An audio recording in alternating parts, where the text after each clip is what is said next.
وشفينا ومولانا أبي القاسم المصطفى محمد. اللهم صل على محمد وآل محمد اللهم صل على محمد وآل محمد. اللهم صل على محمد وآل محمد وعلى آله وصحبه ومن تبعهم بإحسان إلى يوم الدين. أما بعد. Masyiral muslimin wal muslimat rahimakumullah, dimanapun berada, pertama-tama mari kita memperbarui puji dan syukur kita kehadirat Allah Subhanahu wa taala, karena atas perkenannya lah, atas rahmannya lah, sehingga kita semuanya bisa bersua di tempat ini dalam keadaan sehat walafiat dan dengan niat sama-sama ingin mendekat qurbah taqarrub kepada Allah Subhanahu wa taala. Jemaah sekalian, pada kesempatan kali ini kita akan masuk pada surat baru, yaitu surat yang ke-39. Karena hari Jumat yang lalu kita sudah menyelesaikan surat Shad, surat yang ke-38. Malam ini kita masuk pada surat Az-Zumar. Az-Zumar artinya rombongan-rombongan, golongan-golongan ataukah kelompok-kelompok. Lagi-lagi menceritakan bahwa nanti di akhirat, surga atau neraka, orang masuk di sana dalam keadaan berkelompok-kelompok seperti yang kita gunakan, yang telah kita bahas pada pertemuan-pertemuan sebelumnya dengan kata berfauza, dalam pengertian dalam menggunakan kata afwaj, maksudnya afwaja. Jadi menggunakan kata-kata afwaj, afwajan, itu berkelompok-kelompok juga. Pada kesempatan kali ini kita menggunakan kata Az-Zumar. Zumara itu adalah berkelompok-kelompok juga. Jemaah sekalian, jadi ya Bapak Ibu yang ingin melihat Al-Qur'annya sendiri bisa buka surat 39. Malam ini kita mulai dari ayat 1 sampai ayat yang ke-10. Dan karena bersama kita ada Ustadz kita, Ustadz Wahyudin B. Wahid. Kepada Ustadz Wahyudin B. Wahid kita minta dengan segala hormat untuk memandu kita, memimpin kita untuk membaca ayat-ayat suci Al-Quran, surat yang ke-39, ayat 1 sampai 10. Kepada Ustazuna, Ustadz Wahyudin B. Wahid, faliyatafaddal masyhura. Quran Ustaz. Wassalamualaikum jami'an warahmatullahi wabarakatuh. Waalaikumsalam warahmatullahi wabarakatuh. Allahumma shalli ala sayyidina Muhammad wa alihi wasallam. Baiklah Bapak Ibu, kita mulai langsung aja. A'udzu billahi minasy syaithanir rajim. Bismillahirrahmanirrahim. A'udzu billahi minasyaitonir rajim. Bismillahirrahmanirrahim. Tanzilul kitab minallahil azizil hakim. Tanzilul kitab minallahil azizil hakim. Inna anzalna ilaikal kitaba bil haqqi fa'budillaha mukhlishan lahuddin. Inna anzalna ilaikal kitaba bil haqqi fa'budillaha mukhlishan lahuddin. Ala lillahi ad-dinul khalis. Ala lillahi ad-dinul khalis. والذين اتخذوا من دونه أولياء ما نعبدهم إلا ليقربونا إلى الله زلفى والذين اتخذوا من دونه أولياء na'buduhu illa liyuqarribuna ilallahi zulfa. Inna Allah yahkumu bainahum fima hum fihi yakhtalifun. Inna Allah yahkumu bainahum fima fihi yakhtalifun. Inna Allah la yahdi man huwa kadhibun kaffar. Inna Allah la yahdi man huwa kadhibun kafar. Lau aradallahu an yattakhidha waladan lastafa mimma yakhluqu ma yasha'u subhanah. Lau أراد الله أن يتخذ ولدا لاصطفى مما يخلق ما يشاء سبحانه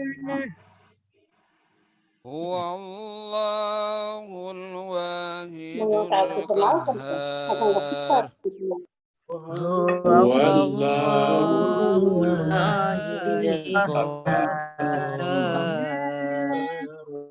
خلق السماوات والأرض بالحق. خلق السماوات والأرض بالحق يكور الليل على النهار ويكرر النهار على الليل وسخر الشمس والقمر يكور الليل على النهار ويكور النهار على الليل وسخر الشمس والقمر كل يجري لأجل مسمى كل يجري لأجل مسمى ألا هو العزيز الغفار. ألا هو العزيز الغفار. خلقكم من نفس واحدة ثم جعل منها زوجها وأنزل لكم من الأنعام ثمانية أزواج خلقكم من نفس واحدة ثم جعل منها زوجها وأنزل لكم من الأنعام ثمانية أزواج يخلقكم في بطون أمهاتكم خلقا من بعد خلق في ظلمات ثلاث يخلقكم في بطون أمهاتكم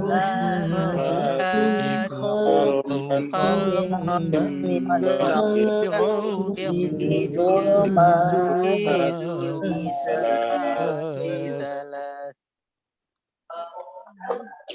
ذلكم الله ربكم له الملك لا إله إلا هو فأنا تصرفون ذلكم الله ربكم له الملك لا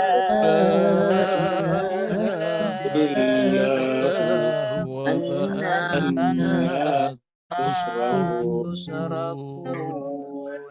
إن تكفروا فإن الله غني عنكم ولا يرضى لعباده الكفر إن تكفروا فإن الله غني ولا يرضى لعباده الكفر وإن تشكروا يرضه لكم ولا تزر وازرة وزر أخرى وإن تشكروا يرضه لكم ولا تزر وزر أخرى ثم إلى ربكم مرجعكم فينبئكم بما كنتم تعملون ثم إلى ربكم مرجعكم فينبئكم بما كنتم تعملون إنه عليم بذات الصدور إنه عليم بذات الصدور وإذا مس الإنسان ضر دعا ربه منيبا إليه ثم إذا خوله نعمة منه نسي ما كان يدعو إليه وإذا مس الإنسان ضر دعا ربه منيبا إليه ثم إذا خوله نعمة نسي ما كان يدعو إليه ما كان يدعو إليه من قبل وجعل لله أندادا ليضل عن سبيله ما كان يدعو إليه من قبل وجعل لله أندادا ليضل عن سبيله قل تمتع بكفرك قليلا إنك من أصحاب النار قل تمتع بكفرك قليلا إنك من أصحاب النار أمن هو قانت آناء الليل ساجدا وقائما يحذر الآخرة ويرجو رحمة ربه أمن هو قانت آناء الليل ساجدا وقائما يحذر الآخرة ويرجو رحمة ربه قل هل يستوي الذين يعلمون والذين لا يعلمون قل قل هل يستوي الذين يعلمون والذين لا يعلمون إنما يتذكر أولو الألباب إنما يتذكر أولو الألباب قل يا عبادي الذين آمنوا اتقوا ربكم قل يا عبادي الذين آمنوا ربكم للذين أحسنوا في هذه الدنيا حسنة للذين أحسنوا في هذه حسنة وأرض الله واسعة إنما يوفى الصابرون أجرهم بغير حساب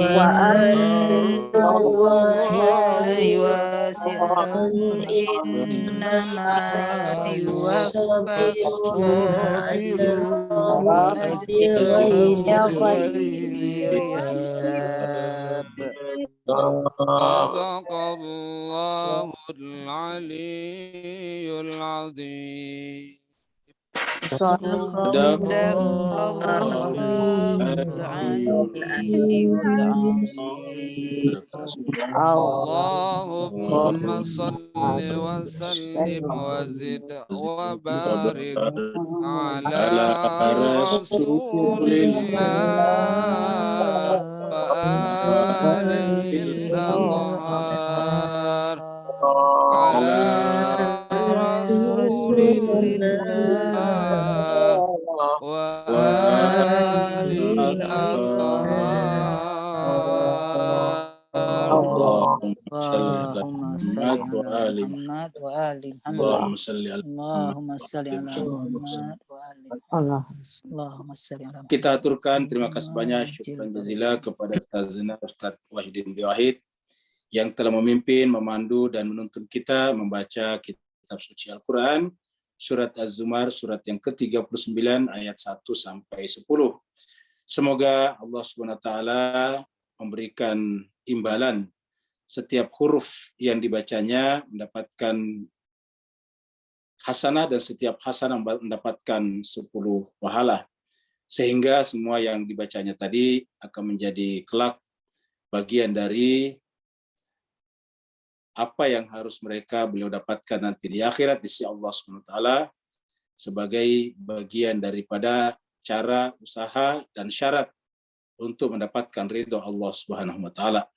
Begitu juga kepada Bapak Ibu sekalian, semoga keikutsertanya membaca ayat suci Al-Quran tadi, Allah SWT catatkan sebagai investasi, sebagai tabungan, sebagai deposito Bapak Ibu sekalian, yang juga nanti akan dikembalikan kepada Bapak Ibu semuanya di yaumil akhirah. Jemaah sekalian, surat Az-Zumar adalah surat yang ke-39.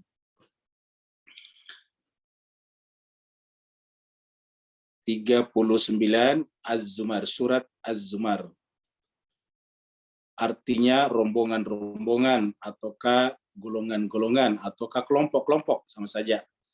Kemudian turun di Mekah. Turun di Mekah dan karenanya disebut dengan surat Makkiyah. Jumlah ayatnya adalah 75 ayat. Berarti kita akan berjumpa sebanyak 8 kali pertemuan ke depan. 8 kali pertemuan berarti sekitar hampir 3 pekan. Berarti jemaah sekalian, kita akan berjumpa dengan surat ini sampai awal Ramadan. Karena 2 minggu ke depan, pas 2 minggu ke depan, 6 kali pertemuan itu kita sudah masuk 1 Ramadan. Berarti kita akan menyelesaikan surat ini di 1 Ramadan insya Allah. Semoga Allah SWT memanjangkan usia kita dan menguatkan iman dan Islam kita untuk tetap berniat takarrub, mendekatkan diri kepada Allah SWT melalui ibadah Ramadan kita. Kita mulai dari ayat 1 berbicara tentang kitab suci. Makanya background kita adalah kitab suci Al-Quran. Allah SWT berfirman, A'udzubillahi minasyaitonirrajim, Bismillahirrahmanirrahim. Tanzilul kitab. Jadi artinya Al-Quran ini adalah Al-Quran yang turun. Tanzil itu turun dalam pengertian tidak yang namanya turun itu Pak Bu sekalian dalam bahasa Arab bukan hanya turun dari atas dalam pengertian yang tempat yang tinggi ke bawah seperti lantai 2 ke lantai 1. Ataukah turun dari mobil misalnya atau turun dari pesawatnya tadi terbang di atas terus pelan-pelan turun.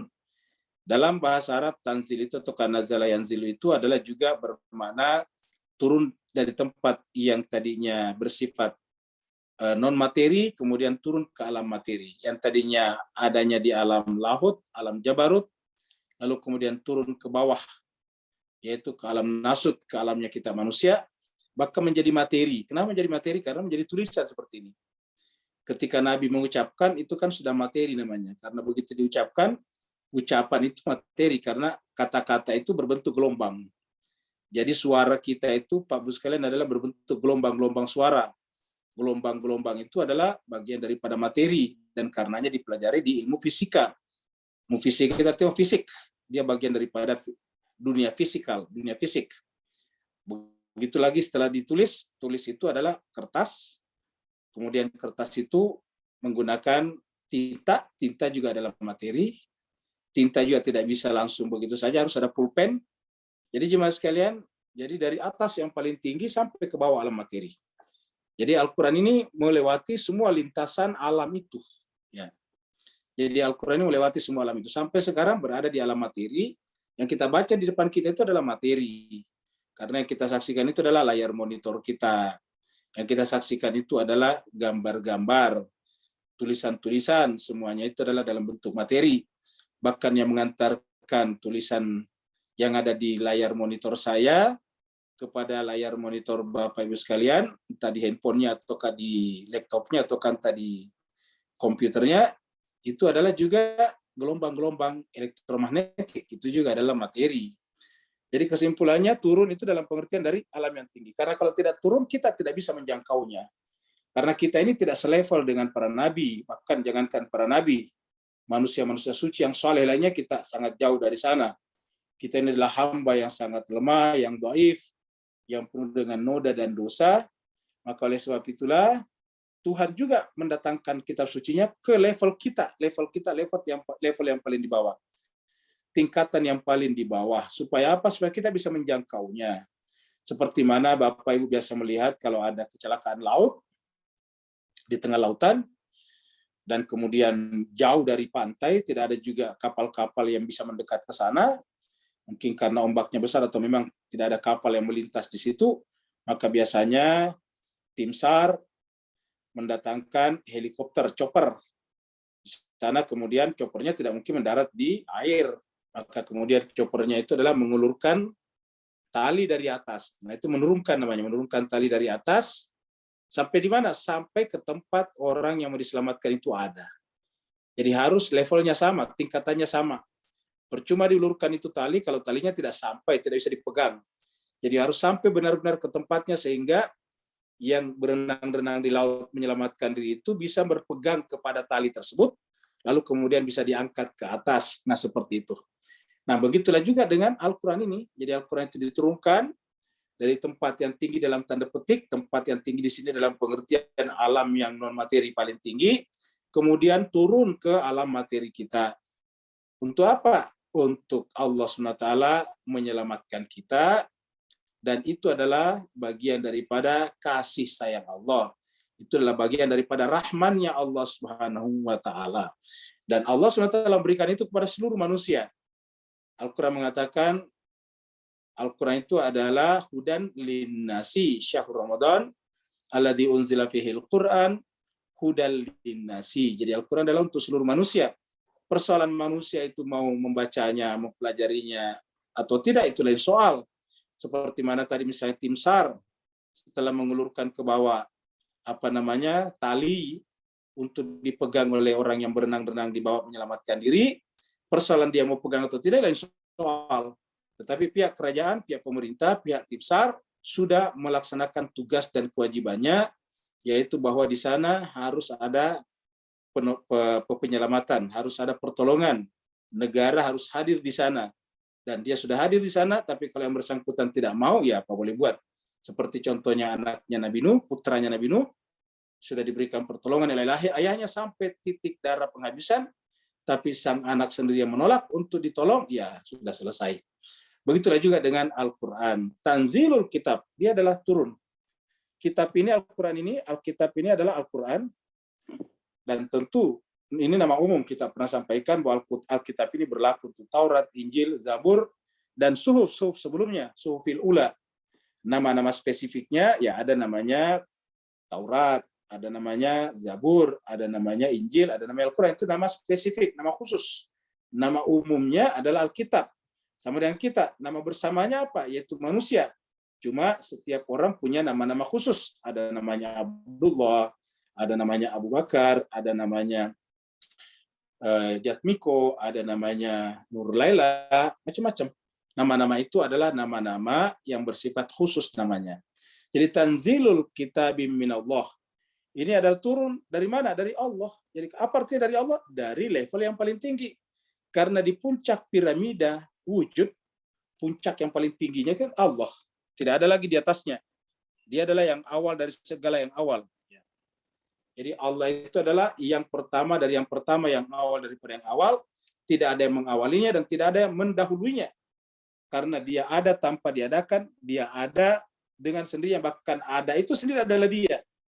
Karena ada sendiri adalah dia, ya tidak perlu diadakan. Ya, kalau dia bukan ada itu sendiri perlu diadakan. Meja bukan ada, dia perlu diadakan. Tapi kalau dia adalah ada itu sendiri, wujud itu sendiri, eksistensi itu sendiri, tidak perlu lagi diadakan. Kenapa? Karena justru dialah yang mengadakan yang lain. Sehingga pertanyaan siapa yang mengadakannya tidak berlaku. Kenapa? Karena dia adalah ada itu sendiri. Tanzilul kitab minallah, turun dari Allah yang paling tinggi. Ya, datang ke kita. Jadi inilah tali sebetulnya diluruskan ke kita. Seperti mana tadi tim SAR. Kenapa Allah mampu melakukan itu? Karena dia adalah Al-Azizil Hakim. Apa artinya Al-Aziz? Maha mulia. Jadi Al-Aziz itu adalah maha mulia. Untuk apa Allah turunkan ini? Supaya manusia menjadi mulia. Jadi dengan manusia berpegang kepada Alkitab ini, kata berpegang di sini bukan berarti dipegang secara fisik, tapi maksudnya dibaca, ditadaburi, lalu bertindak, bersikap berdasarkan atau based on daripada ayat-ayat tersebut. Maka siapa yang bertindak berdasarkan ayat-ayat tersebut, maka dia akan jadi mulia. Karena apa? Al-Quran adalah turun dari Allah yang maha mulia, Al-Aziz. Kata mulia di sini bukan hanya mulia dalam pengertian seperti mulianya misalnya sarjana, mulianya misalnya orang berkedudukan tinggi, tapi sekaligus juga adalah Al-Aziz, yaitu kuat. Artinya bahwa tidak akan bisa diguncang oleh keadaan-keadaan apapun juga. Karena betapa banyak orang terguncang di sekitar kita. Karena kesibukan yang tidak bisa diatasi, akhirnya minum narkoba, ganja, dan sebagainya. Karena tidak mampu menahan misalnya kebutuhan-kebutuhan yang banyak, sementara kemampuan terbatas, terjadilah korupsi misalnya. Itu namanya tidak kuat namanya. Nah, Al-Quran mengatakan mulia dan kuat. Tanzilul kitabi minallahil aziz. Lalu kemudian Al-Hakim. Apa itu Al-Hakim? Bijaksana, arif, dari kata hikmah. Jadi kita lihat untuk menjadi arif, menjadi bijaksana, maka Al-Quran sumbernya. Jadi tidak bisa kita mencapai derajat arif, bijaksana kalau tidak Al-Quran. Kenapa Nabi disebut dengan Al-Hakim? Kenapa Nabi juga disebut dengan nama Hakim, bijaksana? Sehingga kemudian akhlaknya disebut dengan akhlakul karimah. Karena dia adalah Al-Quran itu sendiri. Dia adalah Alkitab yang hidup. Alkitab yang kita baca tadi ini adalah materi. Mati. Kenapa mati? Ya, tidak bisa mencetak dirinya sendiri. Ini ingat, Al-Quran ini tidak bisa mencetak dirinya sendiri. harus dicetak oleh kita manusia. Jadi jemaah sekalian, Al-Quran dalam pengertian fisik, tulisan tidak bisa mencetak dirinya sendiri. Tidak bisa mengedit dirinya sendiri, tidak bisa menulis dirinya sendiri. Nah, oleh sebab itulah di mana kitab yang aslinya sebetulnya, yaitu pada diri sang pembawa risalah, yaitu Nabiullah Shallallahu Alaihi Wasallam. Maka beliau itu adalah merupakan Alkitab yang hidup, Alkitab yang tidak mati. Jadi permulaan surat Az-Zumar itu. Nah, jemaah sekalian, apa isinya Al-Quran itu adalah kebenaran. Nah, ketika kita berbicara tentang kebenaran, ya, ini kita ilustrasinya bagus nih. Kebenaran ini hanya bisa muncul, ini bagus nih ilustrasinya. Kebenaran ini hanya bisa muncul apabila kepalsuan-kepalsuan dihilangkan. Ya, ini kata lain ini kan kita artikan kepalsuan-kepalsuan. Karena selain pada yang bukan kebenaran itu kepalsuan sebetulnya. Ya. Jadi selain daripada yang bukan kebenaran pasti kepalsuan. Karena kan tidak mungkin dua kebenaran. Kebenaran cuma satu. Kepalsuan adalah selain kebenaran. Setiap selain kebenaran pasti adalah kepalsuan. Contoh misalnya cahaya. Cahaya itu cuma satu. Selain cahaya ya kegelapan. Nah, kalau kita artikan kebenaran ini sebagai cahaya, maka selain daripada cahaya itu adalah kegelapan, kepalsuan-kepalsuan. Kenapa kita menggunakan kata kepalsuan? Karena terkadang penampilannya mirip dengan kebenaran. Apalagi kalau kita hanya melihat dari sisi zohir. Ya, sisi zohiria. Kita menyaksikan secara lahiria. Seakan-akan dia tampil seperti kebenaran. Misalnya, kalau yang namanya kebenaran bagi orang awam kan, misalnya, orang itu misalnya rajin ke masjid. Orang itu misalnya pakaiannya bagus, misalnya gitu. Pakaian menutup auratnya. Tetapi kan yang namanya kebenaran itu bukan di pakaian. Kebenaran itu adalah di dalam hati, jiwa, pikiran. Kalau kebenaran itu pada pakaian, tidak perlu Nabi diutus setelah di Mekah dan tanah Arab. Kenapa? Karena Nabi tanah Arab pada saat itu semua orang sudah pakainya besar, pakai jubah. Ya. Karena memang namanya kultur pakaiannya Arab ya memang yang besar itu. Nah, dengan demikian jemaah sekalian, kata kebenaran ini harus ada di pikiran, bukan di pakaian. Tapi bahwa pakaian itu mengikut nanti pada kebenaran, ya, tapi tidak semua pakaian adalah refleksi daripada kebenaran. Nah, dengan demikian jemaah sekalian, apabila kepalsuan-kepalsuan ini disibak, ini dirobek, ini bagus ini ilustrasinya. Jadi dirobek, disibak, baru kebenaran bisa muncul. Kenapa? Karena kebenaran ini memang ada sebetulnya, ini aslinya di dalam kebenaran, tetapi dilapisi, disijabi. Ini anggaplah di luar ini yang disobek ini adalah hijab-hijab.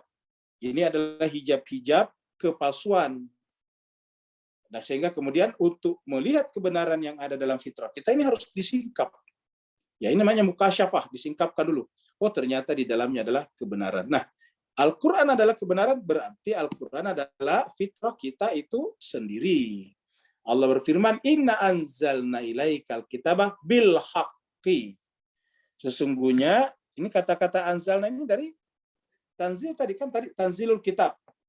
Ya, lalu kemudian Allah mengatakan, kami menurunkan kitab suci itu kepada Muhammad, Alkitab. Jadi kami menurunkan Alkitab ini ya bil haqqi dengan kebenaran. Kenapa menggunakan kata kami di sini? Ya karena terlibat juga Jibril, terlibat juga Nabi, kemudian memberikannya kepada kita, kan keluar juga dari alam pikirannya Nabi. Keluar dari alam jiwanya Nabi. Alam jiwanya Nabi itu adalah alam langit, alam samawi. Ketika dia mengucapkannya keluar menuju kepada alam aradi, alam bumi. Begitu juga ketika Nabi kemudian mengajarkan kepada wasinya, kepada orang yang cocok untuk menjadi pengganti dan pelanjutnya, juga menurunkan itu kepadanya. Jadi menggunakan kata kami di sini karena itu tadi. Inna anzalna ilaikal kitaba. Jadi Alkitab yang disebutkan tadi tanzil itu kami turunkan kepada Muhammad. Jadi Muhammad itu adalah Alkitab. Kita sampaikan tadi. Karena kata-kata diturunkan di sini, ingat Bapak sekalian, bukan dalam bentuk buku kepada Nabi Muhammad. Jadi bukan dalam bentuk buku. Ya, ini kaknya Nabi Muhammad. Ya. Jadi bukan dalam bentuk buku, tapi dalam bentuk apa? Wahyu yang ditempel, di copy paste ke dalam jiwanya Nabi. Sehingga jiwa Nabi adalah merupakan Al-Quran itu sendiri. Karena jiwa Nabi adalah Al-Quran itu sendiri, maka seluruh tindak tanduk, perbuatan, sepak terjang, Nabi adalah Al-Quran. Sehingga dikatakan, inna anzalna ilaikal kitab, artinya sesungguhnya jati diri kamu, hakikat diri kamu, wahai Muhammad, adalah Alkitab. Dan karena Alkitab itu adalah bilhaq, maka siapa saja yang menjadi pasangan kitab suci adalah al-haq juga. Ya. Karena bilhaqi, kebenaran. Untuk apa tadi? Untuk manusia kembali menyadari bahwa sebetulnya yang dia cari ini. Cuma dia juga menyadari bahwa ternyata kebenaran yang dia cari itu ternyata sudah tertutup tadi oleh hijab-hijab, oleh dinding-dinding yang tebal. Sehingga tindakan pertamanya harus menyingkap, mengangkat hijab-hijab dan tirai-tirai itu. Jadi, inna anzalna ilaikal kitaba bil haqqi. Setelah itu berbicara tentang Alkitab yang isinya adalah al-haq, kebenaran. Ya, kebenaran itu adalah, tidak ingat, setiap kata sifat dalam Al-Quran atau kata benda pasti ada bendanya. Saya kak di sini kamu umat, pasti ada orangnya, yaitu Muhammad bin Abdullah. Ya, kita ada Alkitab, harus ada bendanya. Jadi saya kata benda berarti ada bendanya. Kalau kita mengatakan batu, kan batu ada. Kalau kita mengatakan sapi, sapi ada. Jadi setiap kita menulis kata sapi, sapi ini ada. Ya. Kita tulis kata sapi di sini. Kan sapi benar-benar ada. Bukan hanya tulisan. Ini bukan hanya tulisan sapi, tapi memang ada namanya sapi. Ya. Kalau Allah mengatakan bil haqqi, berarti kan ada orang yang merupakan representasi sempurna daripada al-haq itu. Nah, melalui inilah Allah baru mengatakan fa'bud Allah, fa'bud Allah, atau fa'budillah. Maka sembahlah Allah. Jadi artinya penyembahan kita kepada Allah akan menjadi sempurna apabila melalui pengenalan, pemahaman, tadabbur kita terhadap Alkitab ini. Dan tidak bisa kita memahami 100% Alkitab ini kalau tidak memahami kak yang ada di sini, ataukah siapa oknum yang dimaksud dengan al-haq di sini. Kalau kita tidak memahami siapa oknum yang dimaksud al-haq di sini, atau kakak yang ada di sini, maka kita tidak akan pernah memahami Alkitab secara sempurna. Maka Alkitab yang kita baca bukan berdasarkan Allah, tetapi berdasarkan pemahaman kita. Tulisannya memang tulisan dari Allah, tetapi kita memahaminya sesuai dengan kemauan kita sendiri. Harusnya kan hawa nafsu kita, persepsi kita, pendapat-pendapat pribadi dan kelompok kita yang ikut kepada Alkitab, Al-Quran, atau Al-Haq ini. Bukan pemahaman Al-Quran ikut kepada persepsi pribadi dan kelompok kita. Nah, kalau sudah benar seperti ini, maka fa'budillah, bersembahlah Allah. Fa'budillah, sembahlah Allah. Kenapa? Karena ini akan mengantarkan kalian menjadi abad hamba. Jadi dengan memahami ini, sembahlah Allah. Jadilah sahayanya Allah. Mukhlisan, dalam keadaan mukhlis. Nah, kenapa muncul kata mukhlis di sini? Untuk mempertegas pemahaman kita tentang kata mukhlas pada ayat-ayat sebelumnya. Bapak sekalian ingat ayat-ayat surat-surat sebelumnya banyak mengandung kata mukhlas, dan ini adalah mukhlis. Ya, kalau kita semuanya ini disuruh mukhlis, tapi mukhlas tidak pernah dikatakan kita, maka ya sembahlah Allah dalam keadaan mukhlas. Enggak, karena mukhlas itu adalah manusia suci. Kalau mukhlis itu adalah orang seperti kita ini yang berusaha membersihkan jiwa dalam beribadah kepadanya. Jadi namanya mukhlis, berusaha untuk ikhlas. Sedangkan mereka mukhlas itu sudah menjadi hakikat asli daripada jiwa mereka, itu adalah khalas, tidak ada lagi selain daripada Allah. Bahkan dirinya pun tidak ada, yang ada hanya Allah. Maka Allah mengatakan fa'budillaha mukhlisan. Mukhlis itu dalam keadaan suci. Jadi kita hanya bisa sampai kepada Allah kalau kita mensucikan jiwa kita, melepaskan jiwa kita, melepaskan benak kita dari berbagai macam kepentingan-kepentingan. Kalau kita datang kepada Al-Quran dengan kepentingan pribadi, ya nanti yang kita dapatkan kepentingan pribadi kita, bukan kebenaran yang kita cari. Begitu kepentingan pribadi kita sudah tercapai, ya hilang. Kenapa? Karena memang bukan tujuannya untuk kebenaran. Orang-orang seperti ini kalau kepentingannya sudah tercapai, berhenti. Atau kalau kepentingannya tidak tercapai, berhenti juga. Kenapa? Orientasinya bukan untuk mensucikan jiwanya dalam pengertian menghadirkan Allah saja dalam jiwanya. Jadi kalau kata-kata fa'budillah mukhlisan artinya sembahlah Allah dengan cara mengosongkan jiwa kalian. Kan ikhlas itu kan kosong, khalas, finish. Jadi khalas itu tidak ada lagi isinya. Jadi sembahlah Allah dengan cara mengosongkan jiwanya agar Allah bisa hadir di sana. Iya. Jadi kata-kata mukhlisan ketika Anda menghamba, mengabdi kepada Allah SWT, artinya kita ingin Allah lah yang ada dan kita tidak ada, karena kita namanya sahaya, saya tidak ada. Semua perbuatan kita sebagai sahaya, sebagai hamba adalah perintah Allah, dari Allah. Tetapi itu hanya bisa terjadi apabila kita mensucikan jiwa kita. Karena dengan menghilangnya kita, fananya kita, maka yang ada hanya Allah. Tapi bagaimana bisa Allah hadir kalau kita belum membersihkan jiwa kita? Fa'budillah mukhlisan lahudin, semata-mata untuk agama. Jadi jemaah sekalian, di dalam beragama ini harus ikhlas dan tidak ada untuk kepentingan pribadi. Adin untuk syariat, untuk agama, untuk peraturan dan ketaatan. Semata-mata lahu kepada Allah SWT.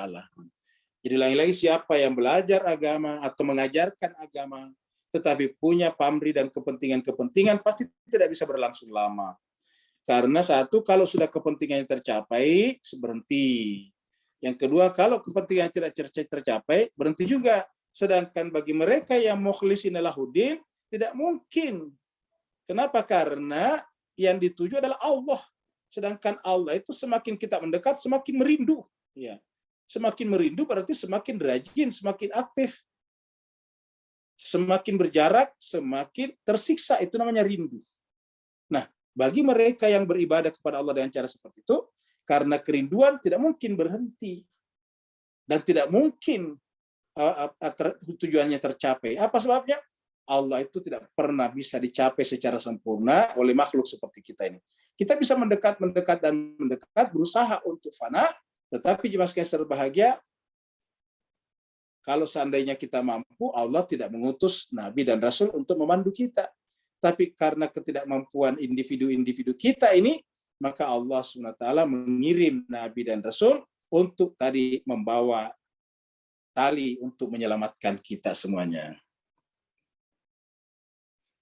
Nah, jemaah sekalian berbahagia, kalau Bapak Ibu jeli melihat tulisan ini, tulisannya kalau Bapak Ibu lihat kan truth ya, kebenaran. Tetapi ini sebetulnya kumpulan daripada lais-lais ini, kumpulan daripada kepalsuan-kepalsuan. Jadi kepalsuan-kepalsuan yang dipelihara terus-menerus turun-temurun dan banyak orang menjadi kebenaran. Seakan-akan kebenaran. Ya. Makanya ini ada kaca pembesarnya. Kaca pembesarnya Bapak Ibu lihat ini lais. Kepalsuan. Nah, jemaah sekalian berbahagia, jadi kalau kita lihat ini kan tulisannya kebenaran. Tetapi kalau kita lihat tulisannya adalah lais. Nah, ini kenapa? Artinya banyak sekali di masyarakat kita yang kalau kita lihat tertulis terus, begitu kita lihat lebih dekat ternyata kepalsuan. Ini yang banyak sekali terjadi jemaah sekalian. Dan ini yang menyebabkan rusaknya agama-agama samawi. Kalau tidak seperti ini tidak mungkin agama samawi rusak. Coba kita lihat jemaah sekalian berbagi, hampir semua agama samawi terpecah-pecah. Nah, kalau terpecah kan berarti pasti tadinya bersatu. Yang namanya pecah itu tadinya satu, ingat jemaah sekalian. Kalau tadinya tidak satu bukan pecah namanya. Contohnya gelasnya si A pecah, kan berarti namanya gelas itu tadinya adalah utuh, satu. Ya namanya gelas itu, cangkir itu tadinya adalah satu, utuh. Setelah pecah baru dikatakan pecah. Tapi kalau memang dari awalnya pecah ya bukan pecah namanya, karena tidak pernah utuh sebagai gelas. Nah, jadi agama samawi tadinya utuh, terus terpecah. Nah, kenapa terpecah? Nah, harus kita mencari dari mana permulaannya terpecah. Apa sebabnya? Karena dari sanalah nanti muncul kepalsuan-kepalsuan. Dari sanalah muncul nanti kedustaan-kedustaan. Terbukti misalnya, ini diakui oleh seluruh ulama kita, termasuk ulama hadis kita, bahwa yang namanya kumpulan hadis yang puluhan ribu, bahkan ratusan ribu itu, banyak sekali yang di dalamnya adalah dusta. Ya. Kan berarti sejarah kita pernah diisi dengan kedustaan-kedustaan. Datanglah ulama-ulama hadis untuk memverifikasi, mengklasifikasi mana yang dusta, mana yang bisa diterima tetapi pertanggungjawabannya lemah, dan seterusnya. Jadi jemaah sekalian berbahagia, sering sekali kelihatannya kebenaran, tetapi ternyata kalau kita lihat lebih dalam, kedustaan. Nah, ini jemaah sekalian berkaitan dengan jiwa manusia. Kalau kita lihat di luar, Islamis, agamis, tapi begitu kita lihat dalamannya ternyata adalah kumpulan kedustaan atau kekumpulan kepalsuan belaka saja. Maka Allah mengatakan, ala, catatlah, ingatlah, dalam beragama itu adalah lillahi dinul khalis. Kalau kita beragama itu tidak boleh punya kepentingan-kepentingan. Makanya jemaah sekalian, rusaknya agama-agama apabila diseret oleh para pihak-pihak, oknum-oknum, figur-figur yang punya kepentingan politik sesaat. Ketika mereka punya kepentingan politik sesaat, menarik ini agama masuk ke sana, berarti agama mengabdi kepada kepentingan sesaat mereka. Sementara agama itu kan sifatnya abadi. Maka siapa yang menarik agama masuk dalam kepentingan politik sesaat, maka merusak agama. Kenapa? Politik sesaat, namanya sesaat, sifatnya sementara, sedangkan agama adil sifatnya abadi sampai mati. Bahkan sampai setelah kita bangkit di pada masyar, agama lah yang dipakai. Sampai dalam Al-Fatihah disebut akhirat itu adalah yaumuddin, malik yaumiddin. Jadi akhirat disebut dengan malik yaumiddin. Jadi tidak boleh diseret-seret hanya untuk kepentingan sesaat, kepentingan pemilihan kepala desa, kepentingan pemilihan kepala camat, kepentingan kepala daerah, kepentingan kepala negara, tidak perlu dicari. Kenapa? Semua pihak harus beragama. Ya, semua pihak harus beragama. Dan agama itu adalah datang untuk mendekatkan manusia dengan Tuhannya dengan penuh cara yang welas asih, kasih sayang, dengan pendekatan persuasif, argumentatif, dan humanistik. Kalau pada zaman Nabi dulu kan orang-orang di sekitarnya orang ingkar namanya. Bahasanya dengan kata kafir. Tetapi Nabi berusaha untuk mendekatkannya kepada Allah. Sehingga orang-orang yang tadi disebutnya kafir itu menjadi Islam. Sekarang ada gejala orang-orang sudah Islam dikafir-kafirkan. Sudah Islam, sudah sholat, sudah puasa, hanya karena berbeda sedikit dikeluarkan, dia sesat, dia kafir, dan sebagainya. Nah, jadi jemaah sekalian, ini adalah kenapa? Karena kepentingan sesaat. Begitu orang itu berbeda pendapat secara politik misalnya dengannya, ya langsung disalahkan. Nah, inilah jemaah sekalian berbahagia yang membuat agama menjadi riskan apabila ada kepentingan. Makanya Allah katakan catat. Ini alaknya ini catatlah, ingatlah. Ini catat baik-baik. Ala, camkan. Lillah, untuk Allah semata-mata, adin agama itu. Khalisan. Jadi khalisan ini dipertegas, kata lillah ini sudah cukup. Karena kalau kita berniat lillahi ta'ala. Tapi ada kata-kata khalisan. Jadi jiwa kita itu harus bersih. Jadi ini adalah pengulangan kata hati bersih untuk Allah saja. Jadi ini harus bersih untuk Allah. Ya. Jadi kalau kita beragama, hati bersih untuk Allah.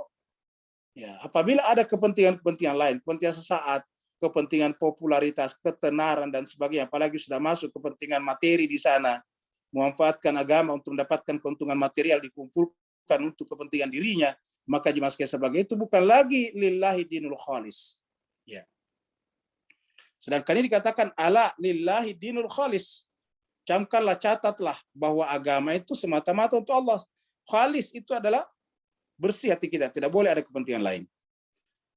Ya, jemaah sekalian berbahagia, rusaknya agama-agama pasca kenabian karena setelah nabinya tidak ada, orang-orang yang tadi tidak bersih hatinya mulai beraksi.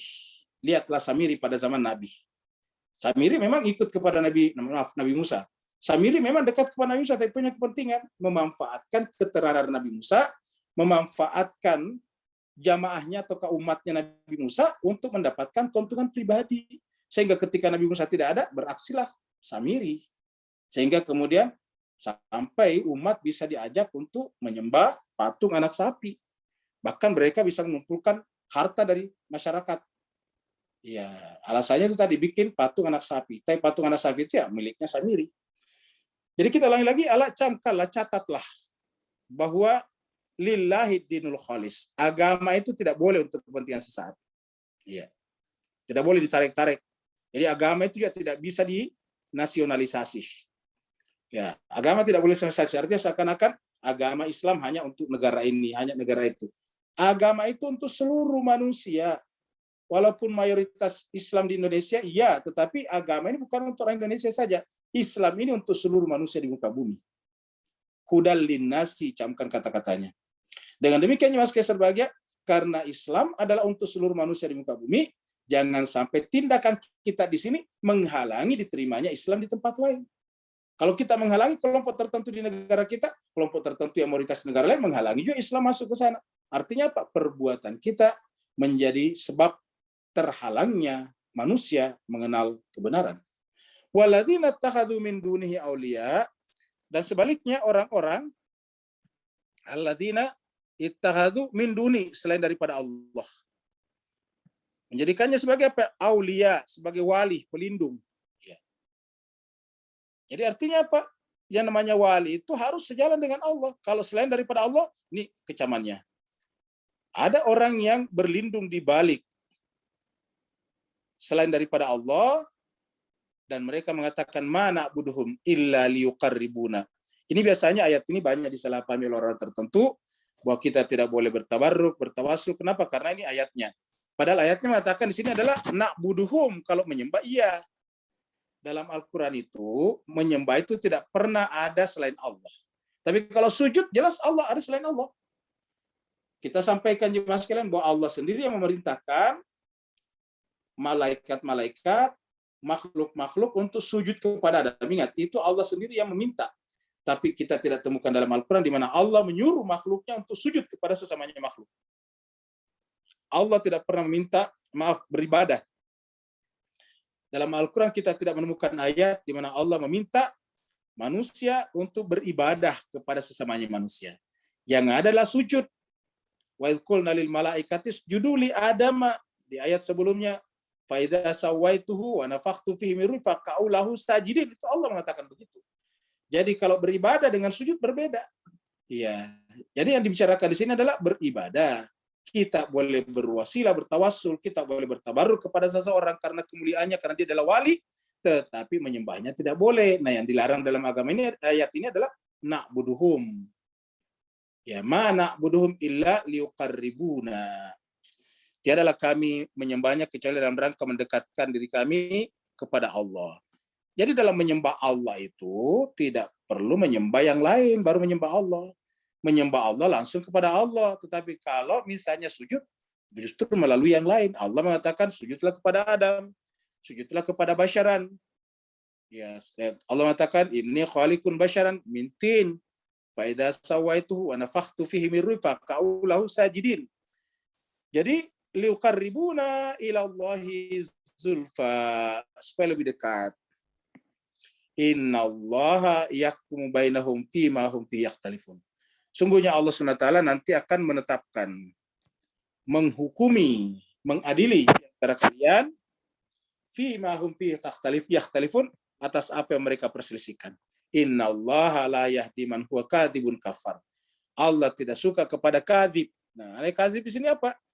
Kadzib di sini adalah tadi kepalsuan, lawan daripada khalis. Ini kadzib lawannya khalis nih. Al-khalis lawannya al-kadzib. Jadi ini adalah suci, bersih, ini adalah dusta. Al-khalis ini menyebabkan tersingkapnya kebenaran, the truth tadi, al-haq. Sedangkan kadzib nanti tersingkapnya adalah kepalsuan-kepalsuan. Apa tersingkapnya kebatilan maksudnya. Jadi yahdi man huwa kadzibun kafar. Jadi Allah tidak akan mungkin menggait orang yang isi hatinya adalah kepalsuan dan kafar, sehakikatnya mengingkari Allah Subhanahu wa taala. Apa bukti yang kita mengingkari Allah? Mengingkari kitab suci Al-Qur'an, ayat-ayatnya. Kita bertindak tidak berdasarkan ayat-ayat Al-Qur'an. Cuma sekali serbahagia, ini hanya ilustrasi saja bahwa ini adalah Nabi sallallahu alaihi wasallam oleh saudara-saudara kita Kristiani disebut dengan Yesus putra Tuhan. Allah mengatakan lau aradallahu ayyattakhidha walada, seandainya Allah mau, seandainya aradallah, Allah ingin, Allah mau an yattakhidha walada, untuk mengambil anak. Untuk mengambil anak. Maka tidak perlu dia menikah, beristri, karena istrinya berarti Tuhan juga. Kalau Tuhan juga suami istri kan repot juga jadinya Mas sekalian. Nanti anak-anaknya Tuhan juga, cucunya Tuhan juga, nanti turunan-turunannya Tuhan juga. Nah, jadi oleh sebab itulah Tuhan itu tunggal mutlak, sehingga kalau dia butuh anak, ya cukup lastafa, dia cukup memilih saja. Istafa ini adalah memilih saja. Siapa yang dipilih adalah mimma, di antara makhluk yang diciptakan. Yakhluqu ma yasha, ciptaan yang dia kehendaki. Kalau dia mempunyai anak, kenapa kita punya anak? Karena kita tidak bisa menciptakan manusia. Tuhan bisa menciptakan manusia, tidak perlu beranak. Karena beranak itu artinya setara antara yang memperanakkan dan yang diperanakkan. Itu setara. Kalau yang memperanakkan itu manusia, pasti anaknya manusia juga. Kalau yang memperanakkan itu adalah sapi, pasti yang diperanakkan sapi juga. Kalau yang memperanakkan itu ayam, pasti yang diperanakkan ayam juga. Begitulah sifat anak dan diperanakkan. Subhanah, maksudnya Allah dari hal-hal seperti itu. Huwallahul wahidul qahhar. Allah itu adalah bersifat wahid. Jadi Allah ini adalah sifatnya al-wahid, tunggal mutlak. Al-wahid itu adalah bahkan zatnya pun adalah satu. Al-qahar dan perkasa. Artinya apa perkasa? Walaupun dia satu, tidak butuh yang lain. Kalau dia butuh yang lain berarti tidak qahar. Qahar itu tidak butuh sahabat, tidak butuh teman. Lalu bagaimana caranya ada malaikat mengantarkan wahyu kepada Nabi? Apakah Tuhan tidak mampu? Bukan tidak mampu. Tetapi memang ada makhluk di atas kita, yang namanya malaikat. Tugasnya itu. Seperti mana kita ini manusia, di bawahnya alam malakut, di atasnya alam hewani, tugas kita adalah beribadah kepada Allah, belajar, lalu kemudian beribadah. Sedangkan malaikat tidak belajar lagi, kita belajar. Lalu bagaimana dengan hewan-hewan? Hewan-hewan di bawah kita secara struktur dan hierarki. Nah, oleh sebab itulah Allah itu adalah Al-Qahhar. Jadi adanya pembagian tugas di kalangan malaikat dan makhluk Allah bukan Allah tidak mampu, tapi memang itulah bawaan asli daripada makhluk-makhluk itu. Bawaan asli daripada hewan-hewan membesarkan tubuhnya untuk kemudian dimakan oleh manusia. Manusia nanti beribadah kepada Allah Subhanahu wa taala. Bahkan Allah SWT menciptakan alam semesta yang begini indah.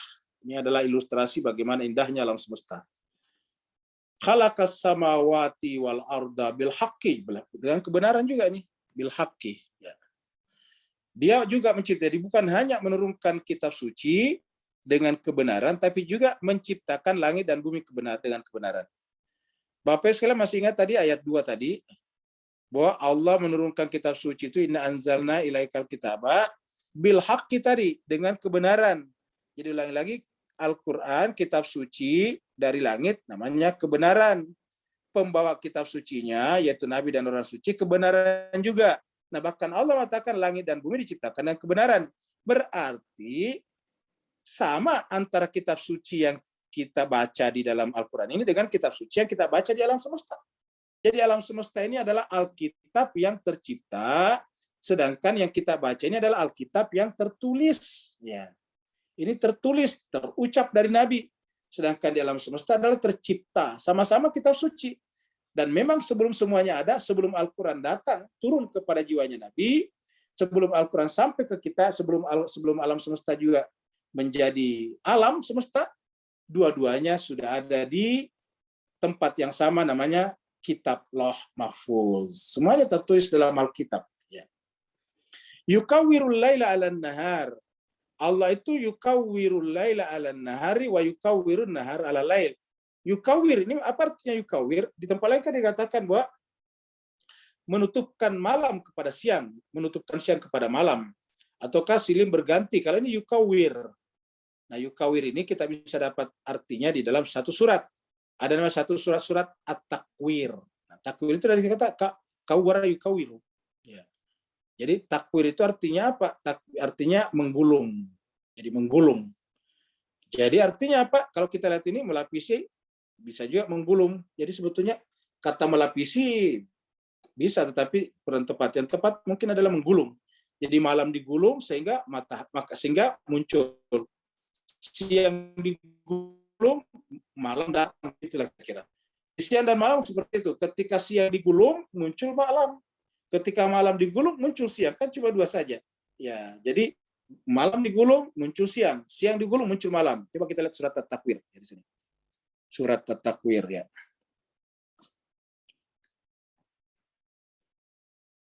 Surat At-Takwir. Ini dia 81. Nah. Ini pas ayat 1 nih. Idza syamsu kuwirat. Ini kuwirat ini takwir. Apabila matahari kuwirat digulung. Idza syamsu kuwirat. Manakala atau apabila matahari digulung. Ya. Jadi kata kuwirat ini bentuk pasif, digulung. Ya. Kalau di sini tadi adalah yukawiru, jadi kawara yukawiru. Ya. Jadi kita bisa artikan menggulung. Kalau melapisi malam dengan siang, ya bisa juga. Tetapi lebih tepatnya, Allah lah yang menggulung malam sehingga siang muncul. Artinya, al-lail ala-nahar, menggulung malam sehingga memberikan tempat bagi munculnya siang. Menggulung siang sehingga memunculkan malam. Kalau menggunakan kata dilapisi, bisa juga melapisi malam dengan siang. Gitu. Tapi seakan-akan siangnya ada di sana, masih ada, malamnya masih ada di situ. Ketutupan saja. Padahal tidak begitu kan. Kalau siang datang ya nggak ada malam, nggak ada kegelapan. Kemudian wasakhara syamsa wal qamara. Kenapa terjadi pergantian siang dan malam? Karena matahari dan rembulan masing-masing punya garis edarnya. Sakhara itu asyamsa wal qamara. Ini artinya Allah memudahkan matahari dan rembulan bergerak pada tempatnya masing-masing. Matahari berputar pada porosnya, rembulan berputar pada porosnya, berputar juga mengelilingi bumi, bersama dengan bumi mengelilingi matahari. Kullun yajri li ajalin musamma. Semuanya bergerak, berputar. Yajri itu berjalan. Li ajalin menurut waktu yang telah ditentukan, maksudnya menurut periodenya. Seperti kita bumi satu kali berputar 24 jam. Jadi kullun yajri li ajalin musamma. Bumi mengitari matahari selama 1 tahun, 12 bulan. Kullu yajri li ajalin musamma, ala ketahuilah camkanlah, huwal azizul ghafar. Dialah Allah yang al-aziz. Muncul lagi al-aziz di sini, tapi di sini dipasangkan dengan al-ghafar. Ya. Walaupun dia perkasa, walaupun dia mulia sedemikian tingginya, tetapi dia memaafkan kita yang kotor ini. Huwal azizul ghafar. Yang sekalian berbahagia, ini adalah ilustrasi Adam dan Hawa. Mohon maaf, ini tidak pakai jilbab perempuannya.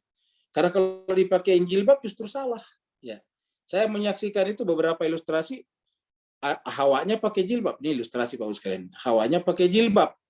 Loh, kita pikir kenapa Hawa pakai jilbab ya? Kalau untuk kita melihatnya, oke lah. Tetapi kalau cerita aslinya, pasti tidak pakai jilbab. Mungkin Bapak Ibu heran, wah masa Hawa tidak pakai jilbab? Lah, untuk siapa pakai jilbab? Kan tidak ada yang lain. Ingat, ini cuma berdua di muka bumi pada saat itu. Ini istrinya, ini suaminya. Terus untuk apa pakai jilbab? Ya, jilbabnya buat siapa? Kan jilbab menutup aurat ya, supaya tidak dilihat oleh orang. Nah, siapa yang akan melihatnya? Ini kan suaminya. Ya. Nah, jadi jemaah sekalian, menurut saya penggambaran realistisnya seperti ini. Kecuali kalau kita penontonnya supaya tidak melihatnya, bolehlah dipakai jilbab. Tapi berbahaya memberikan gambaran bahwa Adam Hawa itu sudah pakai jilbab dari awal. Padahal jilbab itu adalah untuk melindungi wanita dari mata-mata yang bukan mahramnya, gitu. Nah, jemaah sekalian berbahagia, maka inilah penggambaran yang cocok. Nanti ini setelah punya anak, ya kan anaknya boleh melihat ibunya seperti ini, ya. Jadi dengan demikian jemaah sekalian, kalau ada penggambaran ilustrasi pakai jilbab, menurut saya mungkin niatnya baik, tetapi bisa merusak persepsi anak-anak yang melihatnya, ya, sehingga nanti rasionalitas menjadi tidak jalan. Ya. Khalaqakum min nafsi wahidatin. Dialah Allah juga bahkan menciptakan kalian. Jadi dimulai tadi dari Al-Quran, baru alam semesta. Mirip dengan Ar-Rahman. Ar-Rahman itu baru kemudian Al-Quran dulu, baru khalaqal insan. Ar-Rahman, alam Al-Quran. Khalaqal insan kan begitu Pak ya, di dalam surat Ar-Rahman. Jadi di sini juga bicarakan dulu kitab suci, bicarakan alam semesta, semuanya dengan al-haq.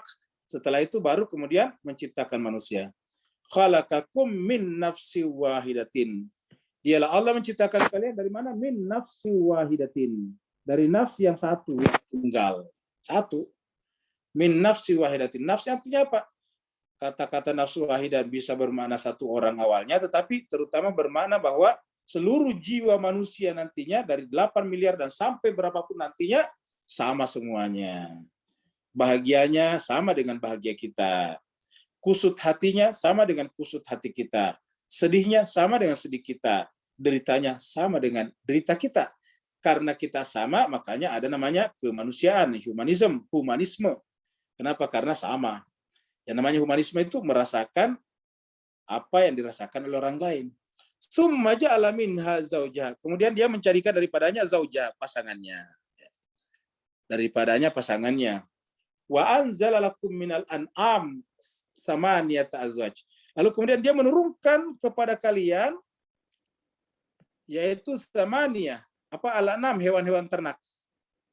Jadi maksudnya di sini hewan ternak yang bisa diternak. Nah, sampai sekarang bumi sudah berumur jutaan tahun, miliaran tahun, tetapi hewan ternak itu aja Bapak Ibu sekalian.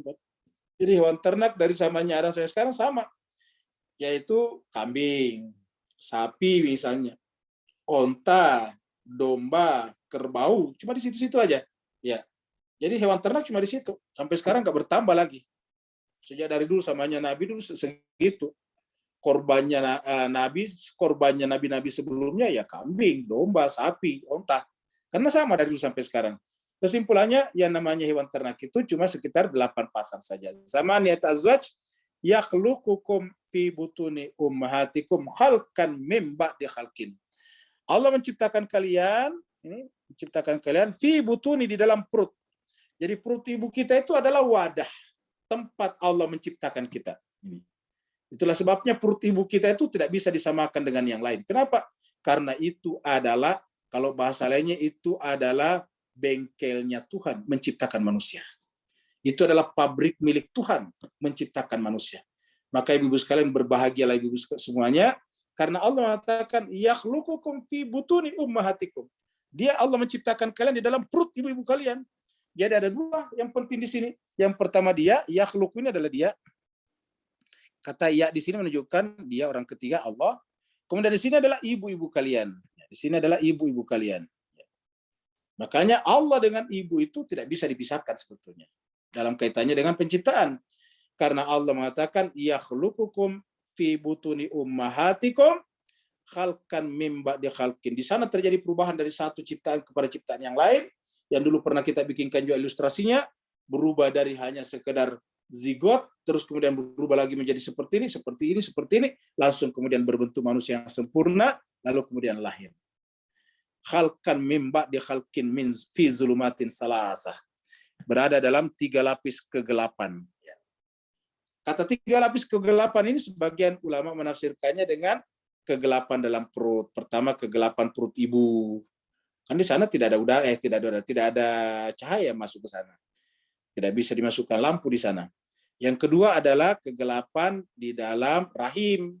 Ya, itu ada. Ini ada di sini nih. Ini tafsirnya Kementerian Agama. Kemudian yang ketiga adalah kegelapan di dalam selaput. Kan ada selaput itu yang meliputi bayi. Ya, bayinya hidup dalam satu selaput.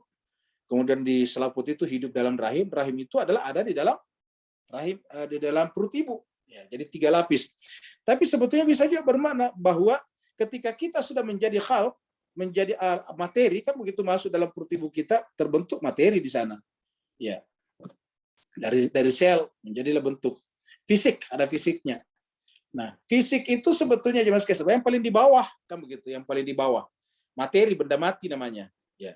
Benda mati itu adalah kegelapan pertama. Kemudian naik sedikit ke atas, hewani, itu kegelapan kedua. Kemudian masuk ketiga, kemanusiaan, manusia. Itu kegelapan ketiga. Nah, manusia ini belum cukup, kita harus keluar lagi dari situ nantinya untuk sampai kepada sumber cahaya.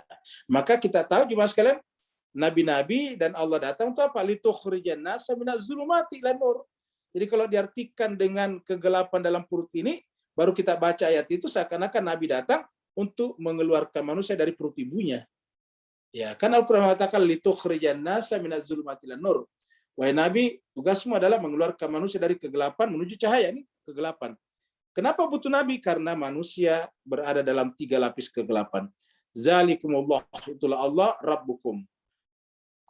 Di antara Allah tugasnya, sehingga kemudian tugasnya dibebankan kepada Nabi adalah juga, ya, Allah itu adalah waliyukum, walinya orang beriman, yukhrijuhum minaz zulumati ilan nur.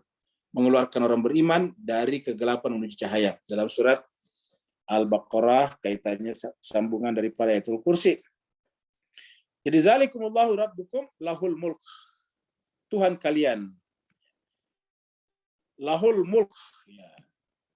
Jadi miliknya lah kekuasaan kerajaan. La ilaha illahu.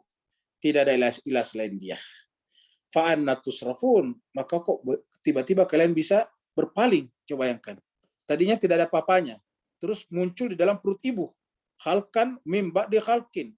Ya, perubahan dari satu keadaan ke keadaan lainnya. Dari satu sel menjadi dua sel. Dua sel membelah menjadi triliunan sel. Terbentuk kepala, terbentuk kaki, terbentuk tangan. Luar biasa. Setelah dia lahir, Jemaah sekalian berbahagia, merasa bisa mandiri, mencari nafkah sendiri, berpikir sendiri, tiba-tiba lupa kepada Tuhannya, maka Allah bertanya, fa'anna tusrafun? Kenapa kok kalian tiba-tiba terpalingkan dari Tuhanmu, dari Allah SWT? Bahkan ada manusia yang terpalingkan dari orang tuanya, ibunya. Ya, ada yang terpalingkan daripada ibunya. Kita sekarang sering mendengarkan ada orang yang memperkarakan ibunya di pengadilan, luar biasa. Nah, jemaah sekalian berbahagia, karenanya supaya kita tidak terpalingkan, rahasianya kata Allah adalah bersyukur. Ya, jadi kita bersyukur.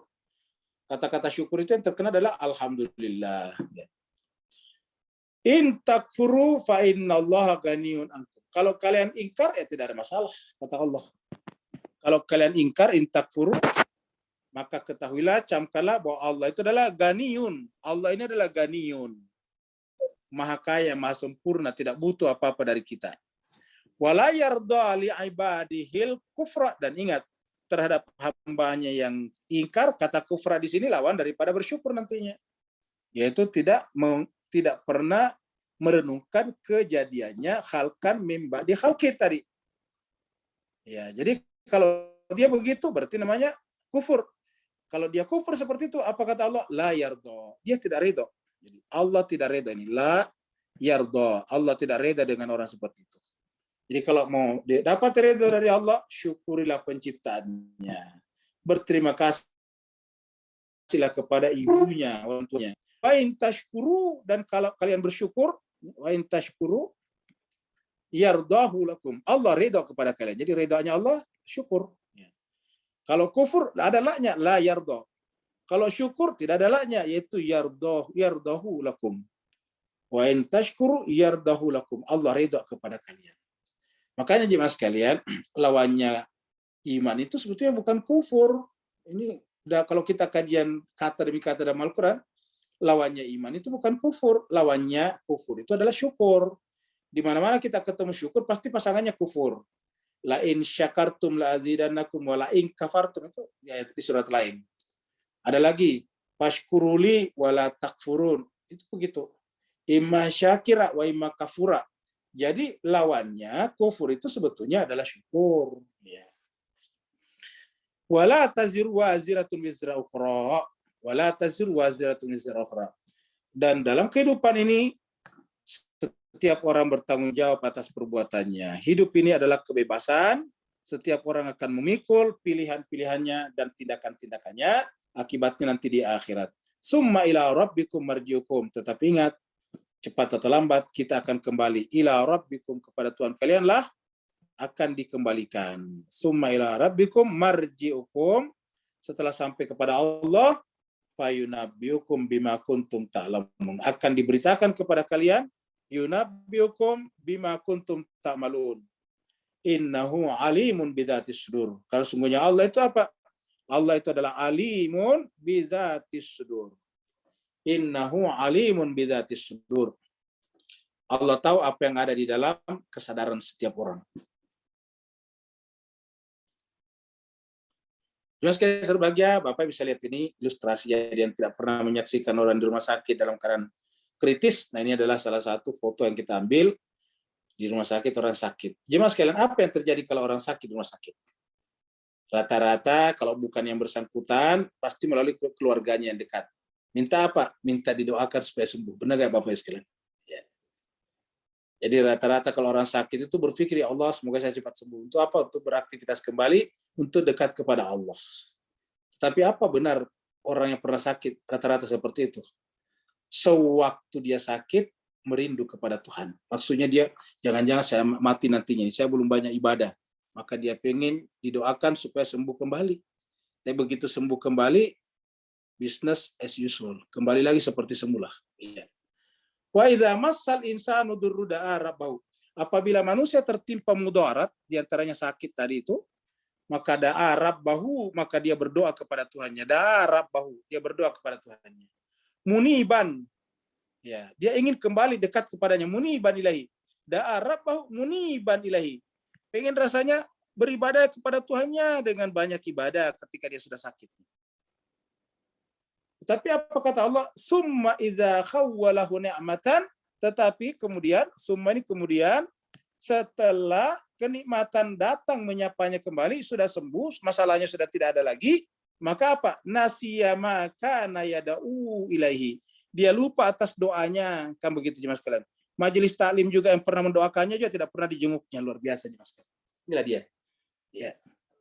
Allah mengatakan iza khawwalahu ni'matan minhu nasiya ma kana yad'u ilaihi.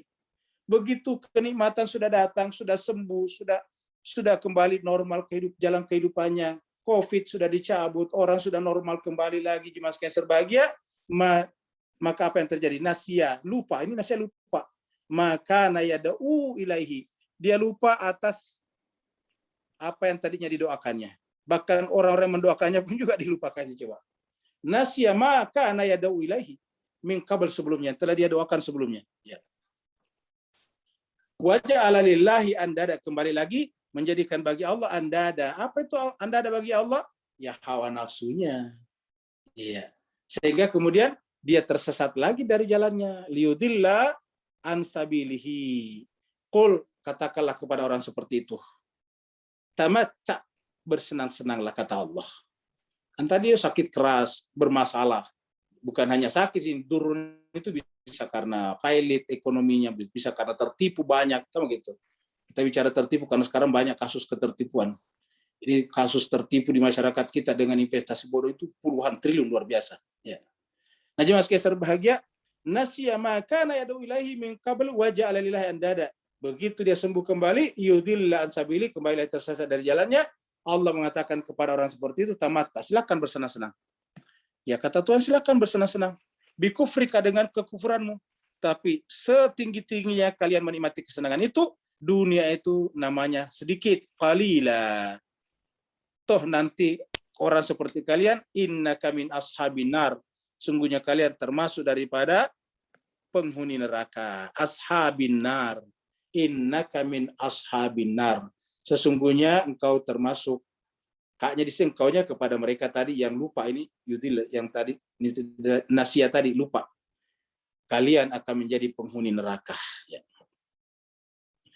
Kita percepat karena waktu kita sudah mepet, ya.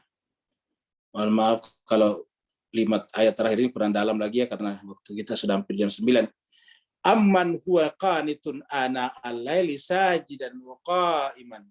Adapun orang-orang ataukah orang yang, jadi adapun, aman itu adapun, kita artikan saja adapun, huwa, dia orang yang qanitun, selalu berdoa. Qanitun kata kunut, berdoa taat. Ana al-laili, di malam hari. Jadi ana al-laili, taat di malam hari. Dalam keadaan sajidan, dalam keadaan sujud. Sujud dalam pengertian beribadah. Wa qaiman, ataupun beraktivitas. Qaiman sih beraktivitas, membaca misalnya. Ingat ayat sebelumnya ada kata-kata wabillaili afala taqilun, di malam hari kenapa kalian tidak berpikir? Berarti malam itu bisa sujud, bisa qaiman. Makanya sujudnya duluan. Kalau salat pasti qaiman baru sajidan. Jadi ana al-laili sajidan wa qaiman yahzarul akhirah. Semata-mata karena takut kepada akhirat. Jadi Bapak sekali lihat ini. Jadi kalau saya selalu membicarakan akhirat bukan bermaksud menakut-nakuti Bapak Ibu semuanya, tapi itu memang pesanan Al-Quran. Ini berkali-kali menyebut ini. Ya. Huwa qanitun ana al-laili sajidan wa qa'iman yahzarul akhirah. Semata-mata karena mereka berhati-hati tentang alam akhirat. Karena alam akhirat itu sifatnya abadi selama-lamanya. Wa yarju rahmat Rabbi, dan hanya berharap akan rahmat Tuhannya. Yarju rahmat Rabbi. Harapannya tidak ada. Tadi namanya khalisan, tadi itu bersih. Harapannya bukan kepada dunia, kepada ini dan itu, tidak punya pamrih kecuali satu, rahmat daripada Tuhannya. Yarju rahmat Rabbi. Qul, katakanlah Muhammad, ini Nabi disuruh mengatakan. Tentu sekarang ini adalah para ulama, katakan kepada umat. Hal yastawil ladina ya'lamuna wal ladina la ya'lamuna. Di sini lagi-lagi Al-Quran menekankan ilmu. Katakanlah, apakah sama orang yang berilmu dengan tidak berilmu? Jadi orang berilmu ini alladzina ya'lamuna walladzina la ya'lamun ini. Di sini ada la-nya ini. Di sini tidak ada la-nya. Jadi ya'lamun, positif. Jadi apakah sama antara orang yang berilmu dan orang tidak berilmu? Jadi ini menekankan tidak pernah ada kata-kata apakah sama antara orang tinggal di negara maju dan di negara berkembang. Tidak ada kayak gitu. Apakah sama antara orang kaya dan orang miskin? Tidak ada. Karena kemuliaan manusia bukan ditentukan oleh kaya atau miskinnya. Tetapi kemuliaan manusia ditentukan oleh kedekatannya kepada Tuhannya, dan kedekatan kepada Tuhan disertai didahului dengan ma'rifat kepada Allah. Dan tidak ada orang bisa ma'rifat kepada Allah kalau tidak berilmu. Itulah sebabnya ayat pertama turun, Iqra. Jadi Bapak Ibu Jemaah sekalian, ilmu dan ilmu, edukasi dan edukasi. Itu sebabnya RKB kita ini sebetulnya penekanannya pada edukasi, pendidikan. Kegiatan-kegiatan kalau kita bikin seperti Maulud itu hanya mendukung, sebetulnya untuk mendukung kegiatan kita di sini. Ya, untuk mendukung kegiatan kita di sini minimal mendukung dana misalnya. Jadi begitu sebetulnya tujuannya Bapak Ibu sekalian serba. Kenapa? Karena aktivitas yang paling dimuliakan Allah adalah berilmu. Itulah sebabnya kita juga berterima kasih kepada jemaah Bapak Ibu sekalian kalau ada yang mendapatkan kenikmatan dalam bentuk harta, kesehatan, lalu kemudian berbagi kepada yang lain dalam bentuk misalnya bagi-bagi pulsa sesuai dengan kemampuannya. Kenapa? Karena yang kita berikan di sini adalah orang yang menuntut ilmu. Ini adalah ibadah yang paling tinggi. Allah bertanya nih, hal yastawil ladzina ya'lamuna wal ladzina la ya'lamun. Ya.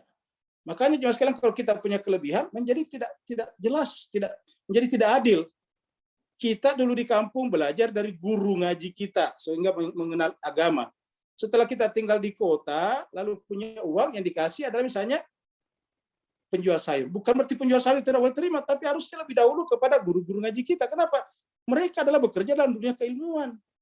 Sekarang ini justru yang bekerja dalam dunia keilmuan paling tidak dihormati Bapak Ibu Jemaah sekalian. Bayangkan Jemaah sekalian berbahagia, sebuah negara yang universitasnya sudah ratusan bahkan ribuan di Indonesia sekarang ini. Tapi begitu menghilangkan untuk menghilangkan hujan justru yang dipanggil adalah pawang hujan. Sudah runtuhlah semuanya itu. Fakultas-fakultas dan jurusan-jurusan yang berbicara tentang klimatologi luar biasa. Ya, ini memprihatinkan sekali menurut saya. Ya. Bayangkan tiba-tiba bersandar kepada sesuatu yang sifatnya tidak rasional, yang tidak bisa dipelajari teori sebab akibatnya. Sedangkan dunia sains, dunia teknologi adalah dunia sebab akibat. Ya, jadi Allah mengatakan hal yastawil ladzina ya'lamuna wal ladzina la ya'lamun. Apakah sama antara orang yang berilmu dengan tidak berilmu? Kalau dia tidak berilmu, pasti percaya kepada mitos-mitos, mitologi, dogma-dogma, dan sebagainya. Ya, menyelesaikan masalah dengan cara apa? Irasionalitas. Tidak setuju dengan orang, disantet katanya. Ya. Malas, sudah terlalu bosan dengan miskin, menggandakan uang katanya. Ya. Hujan tidak berhenti turun, mendatangkan pawang hujan katanya. Jadi, hal yastawil ladzina ya'lamuna wal ladzina la ya'lamun. Innama yatadzakkaru ulul albab. Sayangnya kata yang bisa mengambil pelajaran adalah ulul albab.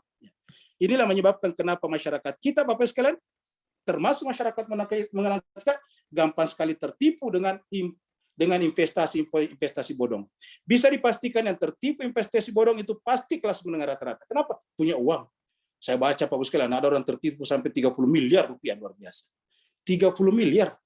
Itu kalau disuruh nyumbang pengajian di sini belum tentu dia mau. Suruh bayarkan saja Zoom-nya ini, belum tentu dia mau. Ya. Belum tentu dia mau. Bayarkan saja ini pulsanya misalnya, kita kan Zoom pasti pakai kuota internet. Belum tentu dia mau. Tetapi tertipu sampai 30 miliar, luar biasa. Inilah manusia Jemaah sekalian berbahagia. Maka Allah bertanya, hal yastawil ladzina ya'lamuna wal ladzina la ya'lamun. Apakah sama orang yang mengetahui dan tidak mengetahui? Apakah sama antara orang berilmu dan tidak berilmu?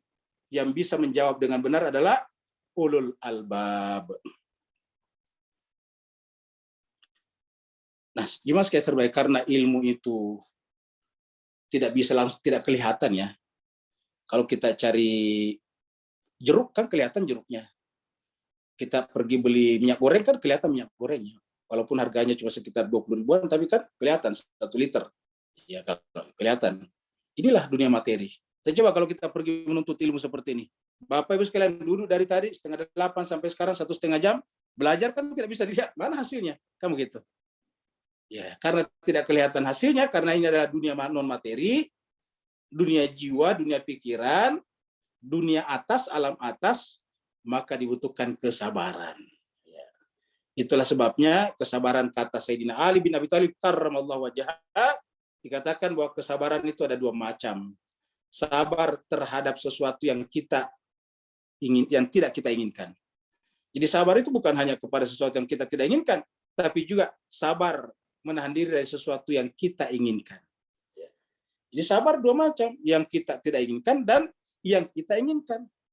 Yang kita tidak inginkan sabar karena tertimpa pada diri kita. Yang kita inginkan sabar, ya jangan sampai kemudian kita melampaui batas atas memenuhi keinginan itu. Terjadilah pemborosan dan sebagainya. Qul ya ibadi, katakanlah wahai hamba-hambaku, katakanlah ya ibad. Jadi jemaah sekalian ini katakan sebetulnya jemaah sekalian ibadi hambaku, jadi ada ya di sini yang dihilangkan namanya. Ya, ada ya di sini. Ya ibadi wahai hamba-hambaku. Tetapi karena hurufnya mati bisa dihilangkan, ini apa, huruf mati dan huruf sakit kalau bahasa Arab. Bisa dihilangkan ya ibadi, ya ya-nya dihilangkan, tapi bacanya ini ibadi hambaku.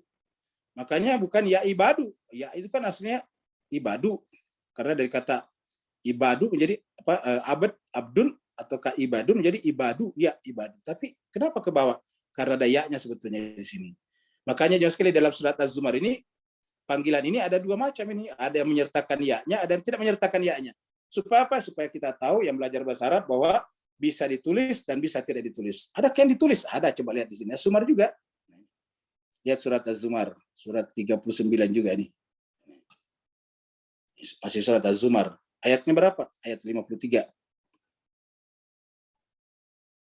Nah ini dia. Mirip sekali. Qul ya ibadiyalladzina asrafu. Sama di sini. Ya. Qul ya ibadiyalladzina amanu, itu sama. Ya. Bedanya di sini adalah asrafu, tapi sama. Qul ya ibadi alladzina. Jadi ada ya-nya di sini. Ya. Ada ya di sini.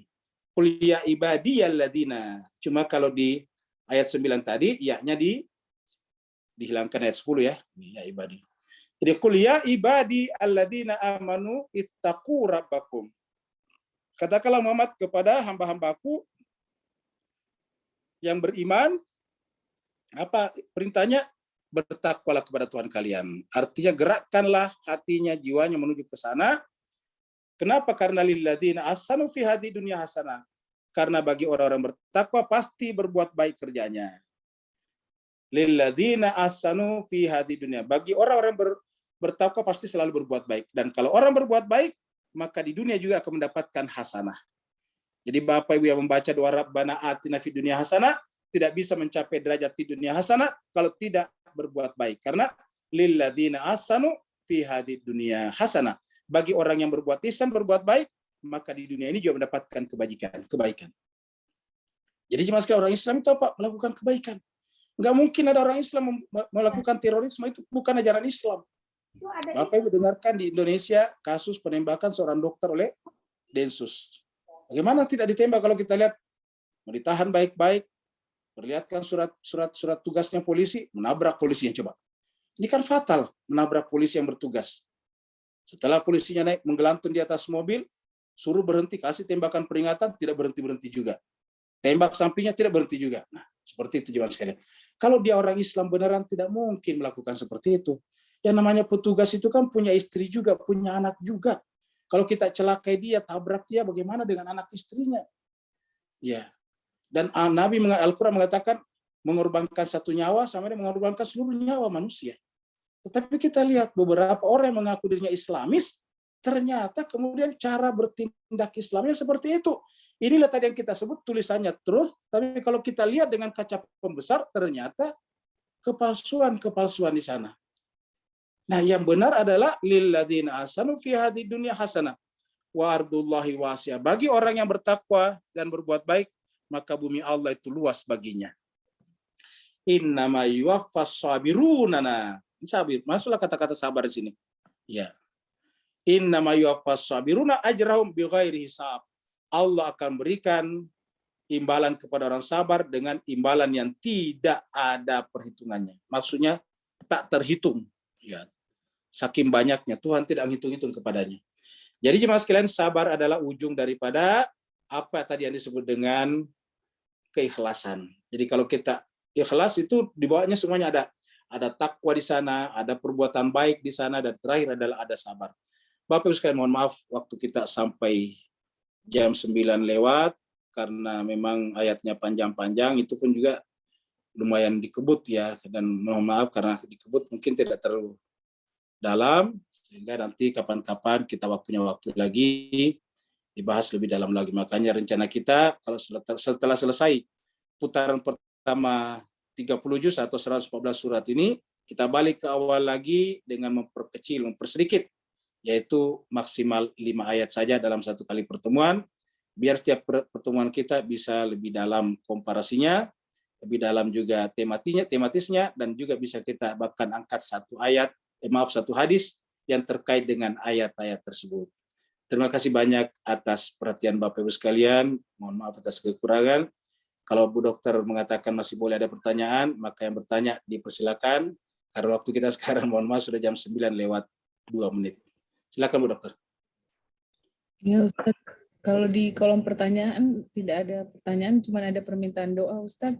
Tapi Pak Nur mau bertanya, sudah nyalakan. Assalamualaikum. Waalaikumsalam warahmatullahi wabarakatuh. Silakan Pak Nur. Alhamdulillah. Barakallahu fi azim. Bismillahirrahmanirrahim. Muhammad wa ali Muhammad. Ustaz, dalam ayat 5, yukawwirul laila ala nahar dan selanjutnya, bolehkah saya diperbetulkan kalau bertanggapan bahawa dengan izinnya Allah, perubahan atau pertukaran atas umat-umat daripada alam kegelapan menuju cahayanya, begitu juga nasib-nasib umat daripada alam cahaya kemudian bertukar kembali ke alam gelap. Semua nasib-nasib umat ni tadi ada kena-mengena dengan posisi matahari tempatnya. Ini makam para wali Allah yang melaksanakan tugasan-tugasan risalah Allah tadi. Yang demi untuk memastikan teraturnya segala sesuatu pada tempatnya di alam semesta dan ciptaannya ini. Barakallahu fi afwan. Baik, terima kasih banyak Pak Nur. Jadi cuma sekarang kata kunci tadi memahami yang ditanyakan Pak Nur di sini adalah ada pada kata asyams wal qamar. Jadi kita lihat ada kata asyams wal qamar. Kita mulai dari sini dulu ya. Kita mulai dari kata asyamsa ya, baru kemudian al qamara ya. Kita rangkai dulu dari sini.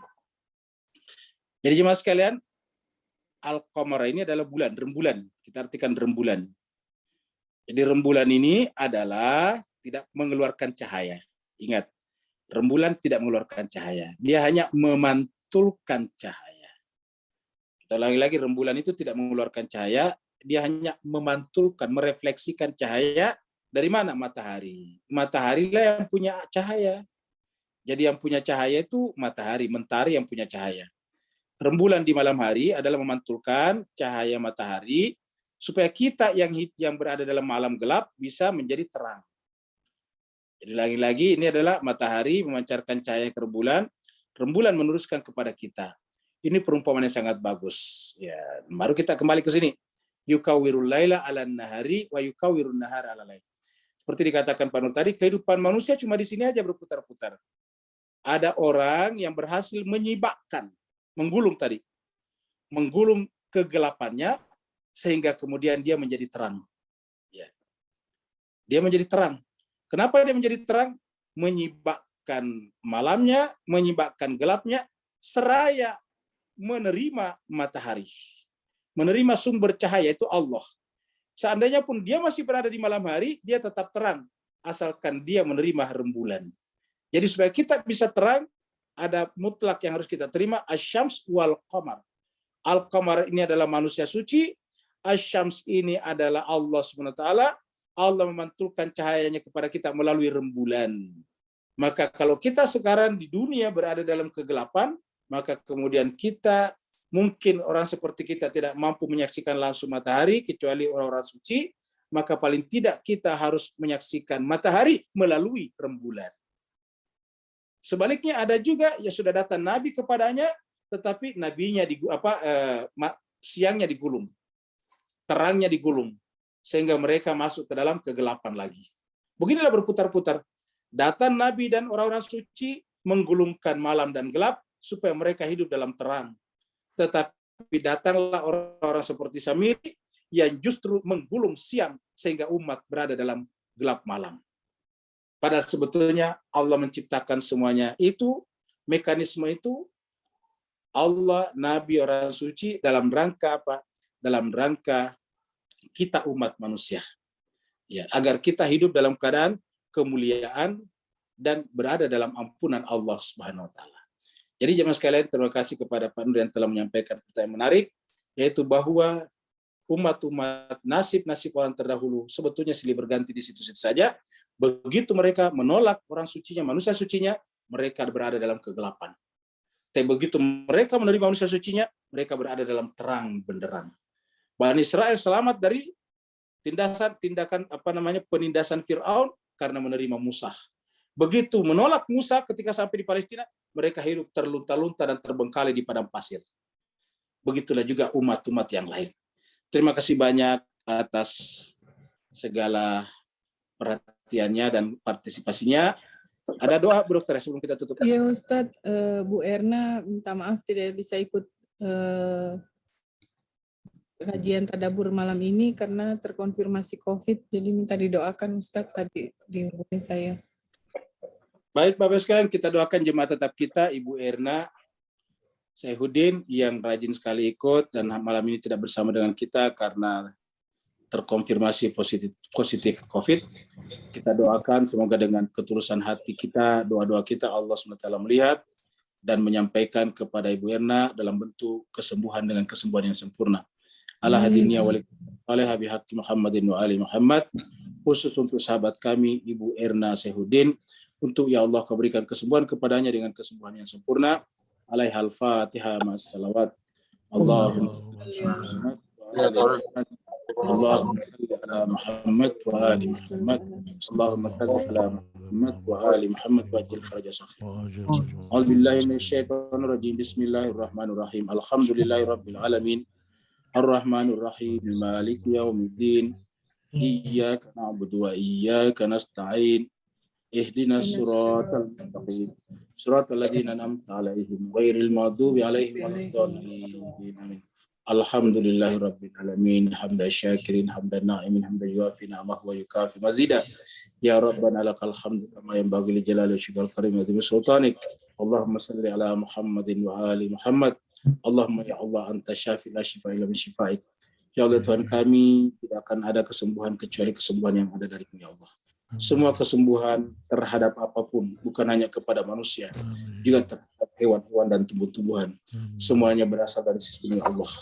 Kami mohon kepada-Mu ya Allah dengan keberkahan majelis kami, dengan kesucian kitab suci-Mu ya Allah, dan kemuliaan hati-hati jemaah kami pada malam hari ini ya Allah. Berikanlah kesembuhan kepada jemaah kami Ibu Erna Saihuddin yang sedang sakit. Kembalikanlah kesehatannya seperti sedia kala. Selamatkanlah dirinya dari berbagai macam penyakit yang ada padanya. Kembalikanlah bersama kami lagi di masa-masa yang datang. Kumpulkanlah dengan keluarganya dan dekatkanlah dengan-Mu. Ampunkanlah dosa dan kesalahan yang kita deritanya dan limpahkanlah rezeki kepadanya melalui atau ke dalam keadaan sakit seperti ini ya Allah, sehingga Engkau penuhi kebutuhannya lahir dan batin. Kami juga mohon kepada-Mu ya Allah untuk seluruh jemaah kami yang hadir pada malam hari ini ya Allah. Dimanapun mereka berada ya Allah, pandanglah mereka dengan pandangan cinta dan kasih sayang-Mu. Maafkanlah mereka sekiranya mereka bersalah ya Allah. Ampunkanlah dosa mereka sekiranya mereka berdosa ya Allah. Dekatkanlah mereka kepada-Mu ya Allah.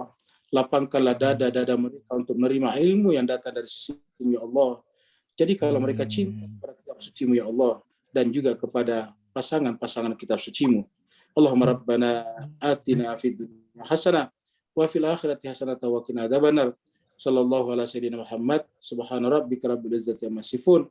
Wassalamun ala al-mursalin. Alhamdulillahirabbil alamin. Wassalamualaikum warahmatullahi wabarakatuh. Waalaikumsalam warahmatullahi wabarakatuh. Terima kasih Ustaz. Terima kasih Bapak Ibu semuanya. Terima kasih Pak Ustaz.